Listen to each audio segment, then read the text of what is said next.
Bonjour, bienvenue dans ma bibliothèque. Nous sommes à Montréal le 10 septembre 2014. Mon nom est Bruno Lalonde. Il m'arrive parfois de me poser d'étonnantes questions. Et si nous n'existions pas, nous, les lecteurs, les orants, les penseurs, les poètes, les gens qui écrivent, les gens qui lisent, les gens qui réfléchissent, les gens qui méditent, les gens qui pensent, les gens qui cessent de penser, les gens qui sont en dehors de la boîte, des gens qui même ont fait disparaître la boîte même. Et si nous n'existions plus, et si nous disparaissions de la surface de la Terre, que se produirait-il?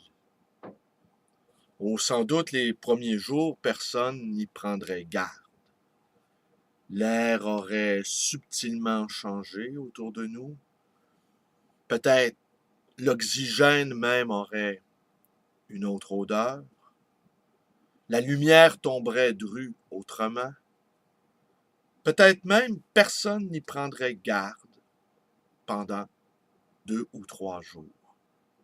Et puis tout à coup, les machines se mettraient à cafouiller. Les voitures se mettraient à faire de drôles de bruits.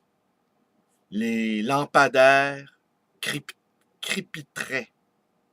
La lumière des lampadaires crépiterait autrement. Tout à coup, les gens avaleraient leur hamburger et il y aurait un drôle d'arrière-goût.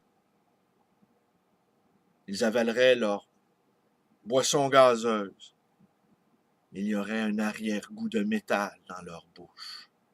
Tout à coup, les films vus à la télé paraîtraient insignifiants.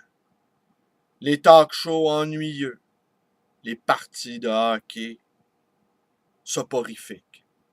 Tout à coup, toutes les choses ordinaires dont nous sommes si souvent, j'allais dire accablés, mais entourés, auraient une autre teinte, une autre couleur. Et si nous disparaissions, nous, le ciment invisible de cette société qui, bien souvent, et je dirais presque fort heureusement pour nous, nous ignore, que se passerait-il? Si les poètes cessaient d'être mégalomanes, si les poètes cesseraient dès l'aube d'affronter Ulysse ou Rimbaud, si les philosophes, dès l'aube, cessaient de réinventer le monde, cessaient de réinventer le pain tranché, cessaient de réinventer la roue, et si tout à coup, nous cessions de naître de la cuisse de Jupiter, et si tout à coup, nous cessions d'aimer, si nous cessions de lire, de se casser la tête à comprendre des auteurs difficiles, et si tout à coup nous cessions de lire des poètes hermétiques, que se passerait-il? Oh, bien souvent, la société nous ignore totalement. Et disons-le franchement, il nous arrive de lui rendre cette indifférence-là. Nous regardons d'un œil leur télésérie. Nous ne regardons même pas d'un œil. Nous fermons les yeux. Nous avons détourné notre regard. On nous dit inutile. Mais cet inutile-là leur est nécessaire. Ils ne le savent même pas. Nous sommes l'air qu'ils respirent. Nous sommes la lumière qu'ils absorbent. Ils ne le savent pas. Oh, parfois, on les prend par la manche, on leur dit « Hey, hey, hey, nous existons, encouragez-nous, lisez nos livres, écoutez nos poésies, écoutez nos musiques, écoutez les choses que nous avons à dire. » On voit bien dans leur regard éteint, dans la lassitude de leurs gestes, dans leur mou encouragement, qu'il leur arrive parfois de prêter l'oreille à nos divagations. à nos délires. Ils le font de guerre lasse, parfois. Nous avons des festivals où nous apparaissons. Nous avons des happenings où nous apparaissons également. Ces festivals-là, ces happenings-là, nous acceptons d'y participer, mais ce n'est pas de bonne grâce. Nous n'aimons pas tant que cela être vu. Nous n'aimons pas tant que cela être entendu. Nous aimons le travail obscur, nous aimons au fond la pénombre, car nous savons que nous sommes le ciment invisible de ce monde, le sel de la terre de ce monde. Nous savons que nous détenons quelque chose dont ils ignorent tout, mais qui leur est vital. Mais ils ne le savent pas. Alors parfois, on réalise que nos livres aimés ne sont pas lus, sont posés sur la table, que des auteurs écrivent de pures merveilles dans ce qui semble être une pure perte d'énergie, une pure perte de sens. Non, ce livre-là devait être écrit.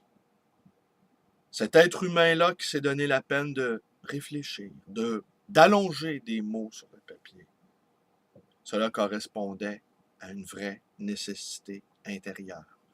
Et ce qui correspond à une vraie nécessité intérieure relève de la nécessité du monde. Le monde a besoin de cette urgence-là, de cette exigence-là, têtue, ténue, d'un individu, d'une personne qui poursuit obscurément, dans l'indifférence générale, son nécessaire labeur. Et si nous n'existions pas, tout disparaîtrait.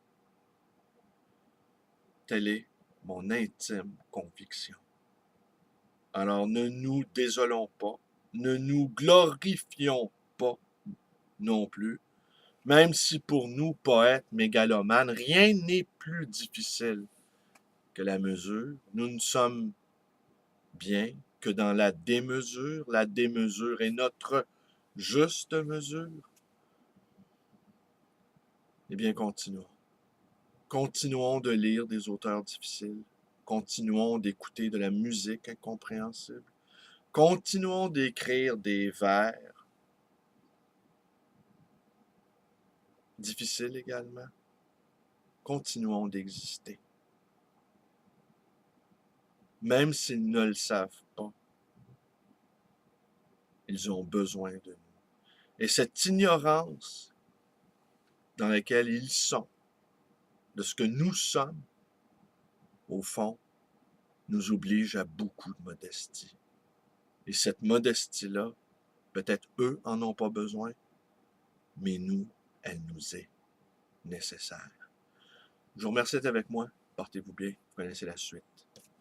Vous connaissez toutes les suites. Portez-vous bien et si vous pouvez, portez un peu sur vous la solitude de vos amis, de vos camarades poètes. Eh bien, portez-la, cette solitude, sur l'une de vos épaules. Merci.